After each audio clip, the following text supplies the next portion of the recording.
है।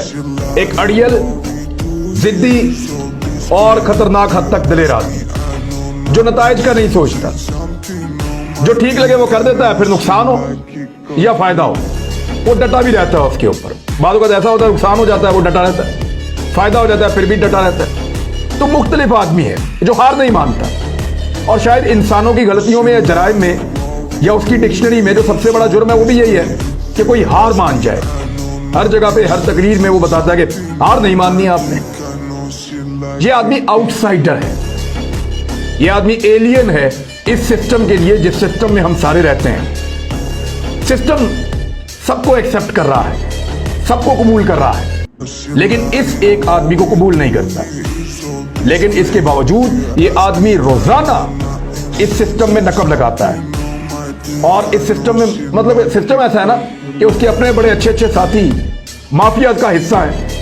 ताकतवर तरीन हुकूमतें भी कभी अपने दौर के अंदर माफिया को हाथ नहीं डाल सकी। यानी जो 2 दहाई वाली हुकूमतें भी थी उन्होंने भी अपने साथियों को कभी नाराज नहीं किया और उनके खिलाफ कभी ऐसी कार्रवाई नहीं की जैसी इसने एक लूली लंगड़ी हुकूमत के साथ किया।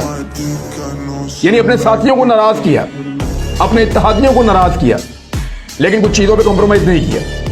बदतरीन सियासी मुखालफिन जो एक दूसरे को हमेशा करप्ट कहते रहे, बेईमान और चोर कहते रहे। पीपल्स पार्टी नून लीग आपके सामने है। वो ये कहते थे कि नवाज शरीफ से बड़ा कोई गद्दार नहीं है, उससे बड़ा कोई चोर नहीं है।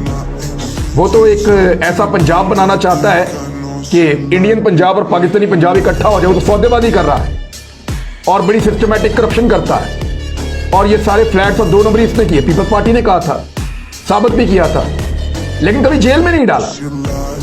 नवाज शरीफ साहब ने कहा कि जरदारी से बड़ा बेनजीर भुट्टो इन लोगों से बड़ा कोई चोर नहीं है, कोई डाकू नहीं है, कोई लुटेरा नहीं है इस मुल्क को लूटने वाला, लेकिन जेल में नहीं डालते थे। एक दूसरे को करप्ट कहते थे, साबित करते थे, जेलों में नहीं डालते थे। लेकिन ये एक आदमी बाहर से आया, इसने दोनों को पकड़ के जेल में डाल दिया, दोनों के साथ कॉम्प्रोमाइज नहीं किया।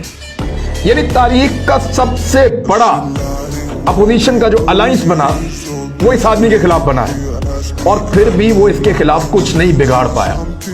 यानी 11 जमातें थी उस अलायंस के अंदर, और 2 वो जमातें जो दोनों बार बार उनके वज़ीर आज़म रहे हैं पाकिस्तान में। एक के जुल्फिकार अली भुट्टो साहब के दौर से 3 मरतबा पीपल्स पार्टी की बाद में हुकूमत आई, 3 मरतबा मियां नवाज शरीफ पाकिस्तान के वज़ीर आज़म रहे, और एक दफा पहले वज़ीर आला भी रह चुके हैं। तो जो बार बार इक़्तिदार में आने वाली 2 बहुत तगड़ी जमातें थी जिनके बगैर इक़्तिदार का तसव्वुर नहीं हो सकता था, उन दोनों ने 11 जमातों को मिला के साथ एक बहुत बड़ा अपोजिशन का अलायंस बनाया। लेकिन उसने कहा मैं NRO नहीं दूंगा, और ये अलायंस उसका कुछ नहीं बिगाड़ सका। मुख्तलिफ आदमी था, पूरी काबीना ने उसको डराया, मीडिया ने उसको डराया, उसके साथियों ने उसको डराया, सब ने कहा कि ये सारे मिलकर तुझे खा जाएंगे। वो घबराया नहीं इनसे, उसने इनका मुकाबला किया और वो निकल गया। आज अगर मैं प्लस और माइनस करूं तो अपोजिशन के पल्ले कुछ नजर ही नहीं आता। वो अपोजिशन कर ही नहीं पा रहे, वो सिर्फ हर बात का जवाब दे रहे हैं, वो अटैकिंग मोड में आ ही नहीं पाते, वो इसके ऊपर चढ़ाई कर ही नहीं पाते, वो इसको दीवार के साथ लगा ही नहीं पाते, क्योंकि ये दीवार के साथ लगने को तैयार ही नहीं है। तो मुख्तलिफ आदमी है, ये एक फर्क है। मैं अभी और साबित करता हूं। लोगों ने इसको यहां तक डराया कि इसकी हुकूमत गिर जाएगी, वो नहीं माना। ऐसा लगता है कि ना अपना ख्याल है ना किसी और का ख्याल है, और एक ही धुन सर पे सवार है कि जो मुझे ठीक लगता है मैंने वो करना है। यानी पाकिस्तान के हुक्मरान हमेशा जो मगरबी ताकतें हैं उनको अपने ऊपर हावी समझते रहे, हमेशा उन्हें आदत पड़ गई है।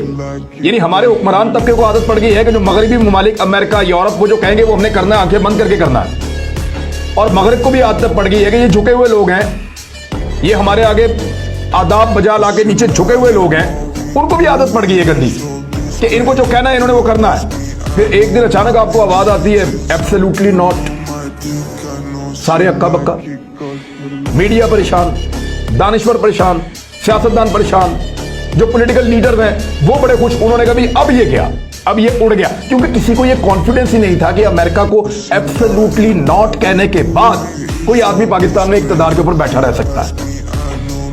ये वो कह ही नहीं पा रहे थे। मादी के हुक्मरान कभी भी इसराइल के ऊपर सवाल ही नहीं पूछने देते थे।